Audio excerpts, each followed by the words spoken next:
ہر دور میں ایسا ہوا ہے کہ جب کسی کو سمجھایا جائے اور اس کا نفس نہ مان رہا ہو، اس کے نفس پہ شاک ہو، تو وہ پھر کب بات مانتا ہے؟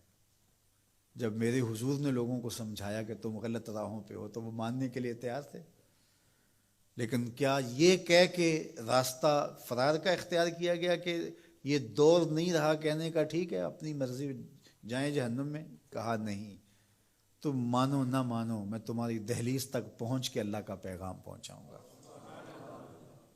تو کیا آج اگر کوئی بچہ ہمارے پہ ناراض ہو جاتا ہے سختی کرنے کی وجہ سے، تو اس کی ناراضگی کے ڈر کی وجہ سے اس کو ہم نہیں کہیں گے؟ تو ایسا نہیں ہوتا۔ وقتی طور پہ اگر اس کو سمجھ نہیں بھی آ رہی، لیکن ایک وقت آئے گا وہ سمجھے گا کہ میرا خیر خواہ یہ تھا۔ وہ استاد، وہ مربی ہمارے جنہوں نے سختی کی ہمارے اوپر، اور پھر آج ہم کسی منزل پہ اگر پہنچے تو ہم ان کے شکر گزار ہوتے ہیں کہ نہیں ہوتے؟ کہ فلاں استاد فلاں زمانے میں بڑی سختی کی لیکن ہم پڑھے ہی اس کی وجہ سے ہیں۔ تو ماں باپ سختی کرتا ہے، بچپنے کی عمر، لڑکپن کا زمانہ، تو اولاد کو بعض کا ماں باپ کی باتیں جو ہیں وہ اچھی نہیں بھی لگتی، لیکن ماں باپ کا ایک حیا ادب ہوتا ہے تو قبول تو ان کو کرنا ہی پڑتا ہے۔ اس وقت وہ کہتے ہیں شاید ماں باپ ہمارے پہ ناجائز سختی کر رہے ہیں، لیکن ایک وقت آتا ہے تو وہ سمجھتے ہیں کہ ہم سنور کے نکھر کے جو معاشرے کا حسن بنے، یہ ماں باپ نے تراشا تھا تو ایسے بنے، پھر وہ ماں باپ کے شکر گزار ہوتے ہیں۔ تو اس لیے آپ کسی سے ہمدردی کریں تو وقتی طور پہ تو اس کو تکلیف ہوگی، لیکن بعد میں آپ کا شکر گزار ہوگا۔ علامہ رومی نے اس پر ایک بڑی خوبصورت مثال دی۔ کہتے ہیں ایک شخص درخت کے نیچے لیٹا ہوا تھا اور خراٹے لے رہا تھا، ایک چھوٹا سا سانپ آیا اور اس کے منہ کے اندر گھس گیا، اور ایک شخص گزر رہا تھا، اس نے دیکھ لیا۔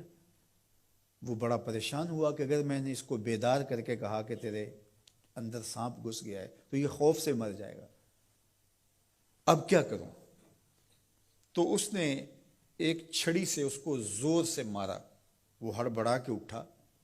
کیا ہوا؟ اس نے ایک اور چھوڑی، اس نے بھاگنا شروع کر دیا، وہ بھی اس کے پیچھے بھاگنے لگا۔ اس کی رفتار کم ہونے لگتی تو ایک اور مارتا۔ کیا خدایا کیا مصیبت ہے، میں نے اس کو کیا کہا؟ میں تو آرام سے سویا ہوا تھا درخت کے نیچے، لیکن وہ ایک دم گھبراہٹ کا شکار آگے بھاگتا چلا جاتا ہے۔ آگے کوئی باغ آ گیا تو اس میں فروٹ لٹک رہا تھا، تو کہا کہ کھاؤ۔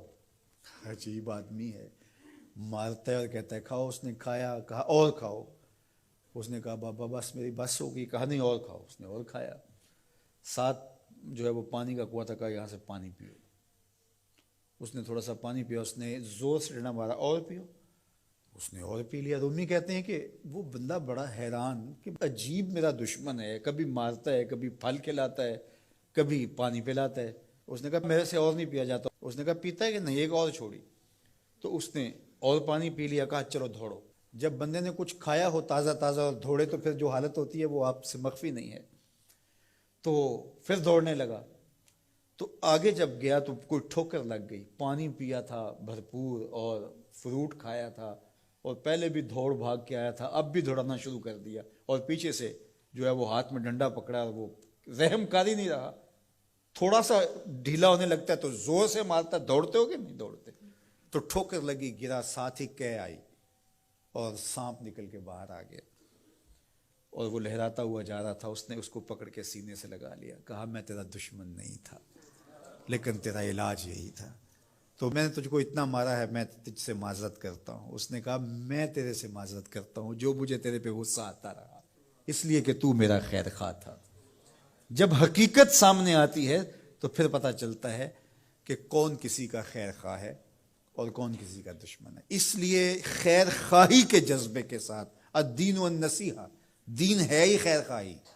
تو خیر خواہی کبھی اس طرح ہوتی ہے کہ آپ کسی کی خیر خواہی کر رہے ہوتے ہیں، اسے لگ رہا ہوتا ہے کہ یہ میری خیر خواہی کر رہے ہیں، اور وہ آپ کو اس وقت ہی شکر گزار ہوتا ہے۔ اور کبھی ایسا ہوتا ہے آپ اس کی خیر خواہی کر رہے ہوتے ہیں، اس کو نہیں لگ رہا ہوتا کہ یہ میری خیر خواہی کر رہا ہے، اس کو غصہ آ رہا ہوتا ہے، لیکن جب اس کو بعد میں سمجھ آتی ہے کہ اس نے میری خیر خواہی کی ہے تو پھر وہ آپ کا شکر گزار ہوتا ہے۔ اور کبھی ایسا ہوتا ہے اس کو بعد میں بھی نہیں پتہ چلتا اس نے میری خیر خواہی کی ہے، لیکن تمہارا رب جانتا ہے، وہ اگر رائی کے دانے کے برابر بھی نیکی ہو اور وہ کسی پہاڑ میں بھی ہو تمہارا رب اس کو بھی لے آئے گا۔